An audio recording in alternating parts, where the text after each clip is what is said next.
What's up, fight fans? I'm the Glass Joe of Mixed Martial Arts, Tommy Toehold, and this is Triple THS. Let's do this shit!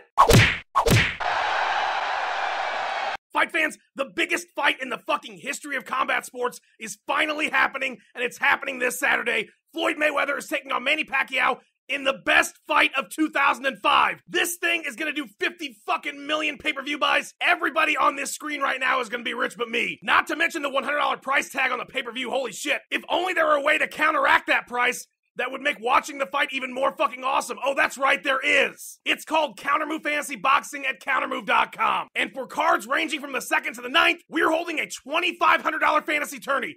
$10 gets you in, $500 to the winner, top 32 spots pay out. That would more than pay for that pay-per-view plus a fucking PS4. Tommy, Kountermove does fantasy MMA. You got chocolate in my peanut butter. I don't understand the world anymore. What the fuck is going on? Okay, calm the fuck down. Fantasy Boxing at Kountermove.com is exactly the same as Fantasy MMA with a few exceptions. Half a point is awarded for every strike landed, 10 points for knockdowns, any KO TKO, no matter what round, is worth 100 points, and a decision win gets you 50 points. Pretty damn easy to understand, right? And the game plays like it always does. You select a game, you pick a team of 5 fighters using $25,000 for $10, you score points based on the rules I just told you about, and then you win. You fucking win, Rocky. It's so simple, it's so fun. But Tommy, I don't watch boxing. I'm not gonna know who to pick. You dumb motherfucker. You should know by now that I'm gonna walk you through all 8 fights that are in this Kountermove game. Now, the beauty of boxing is the only thing we gotta look at are punches. There's no fucking takedowns. There's no flying go-go platas. It's fucking fists in people's face. And thanks to the wonderful world of the internet, we can find those exact stats. Now, in fantasy MMA, we want KOs and we want them fast.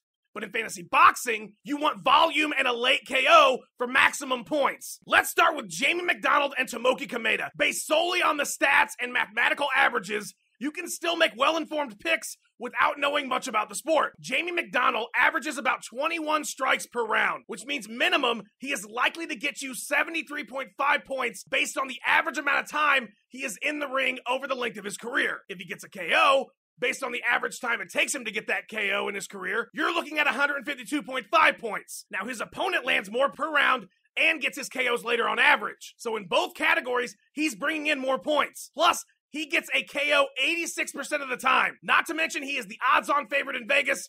And at 4,700, the price is right. I am going with Tomoki Kameda. Next up, we have Omar Figueroa taking on Ricky Burns. Omar is a huge favorite, and the points show it. He's 5,300. But if you look at their average points likely earned and their points with a KO, these two guys are roughly the same on average throughout their career. The big difference here being the KO rate for Figueroa. While Omar seems like the right pick here, he hasn't on average yielded that much more than Burns would on an average night. So this is a fight to be avoided unless you're going with the upset pick in Burns. Remember, we're making these picks for fantasy MMA. This is in Vegas. These aren't straight picks. We're looking for criteria that mean points. Next, we have Mike Jimenez taking on Jesse Hart. Both guys have high finish rates.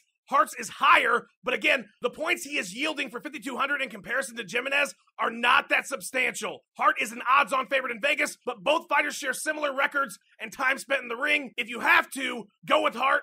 But this is a fight I would avoid in my Kountermove game. Next, we have the biggest favorite I have ever seen in a Kountermove game. Vasyl Lomachenko is 6,000 points to Gamaliel Rodriguez is 3,600. Now, Lomachenko's numbers are skewed because he has only had 4 pro fights. He earned his fame as an amateur boxer in the Olympics, but 6,000 is just too high for anybody. And there's not enough data about points earned to back it up. Lomachenko wins, but don't put him on your team because he's too pricey with too many questions. Next, we have a veteran versus a young gun. Humberto Soto taking on Frankie Gomez. Gomez is 23 years old. These guys are even money, and while Gomez has the higher finish rate, his data set is only 18 fights. Soto has the biggest fucking data set I've ever seen. Soto is the surer pick here, as he's likely to score you at least 80.5 points on average throughout his entire career. That said, Gomez is a Freddie Roach guy. He seems like a tough fight. I would just avoid this one, unless you are looking to fit somebody in that's a pricier fighter. But if that is the case, Soto does have the larger data set. All right, next up we have Saul Alvarez taking on Jay Kirkland has a staggering 47 strikes per round average. He's scoring at least 70 points on average across his career, and if he wins big with lots of volume. That said, Alvarez is the favorite here, and while his high average score isn't as high as Kirkland's, over a nearly 50-fight data set, he's brought 112 points per fight average. That's a very solid number on the low end. Factor in the KO rate and the fact that he's the favorite, and Alvarez makes the most sense. A solid pick. All right, next up we have what appears to be a massive favorite in Vegas. Leo Santa Cruz taking on Jose Cayentano. This one would suck if you're in Vegas, but it's great for fantasy boxing. Cruz is 5,600, but if you look at his potential based on his average points when he has KO'd opponents in his career, you're looking at a massive score of 204 points. The low end average he has scored is higher than most people's high ends, and being such a massive favorite, he's very likely to win. You need to put Leo Santa Cruz on your fantasy team. All right, but enough of all that. Finally, the real reason we're here, Floyd Mayweather is taking on Manny Pacquiao. So much fucking hype.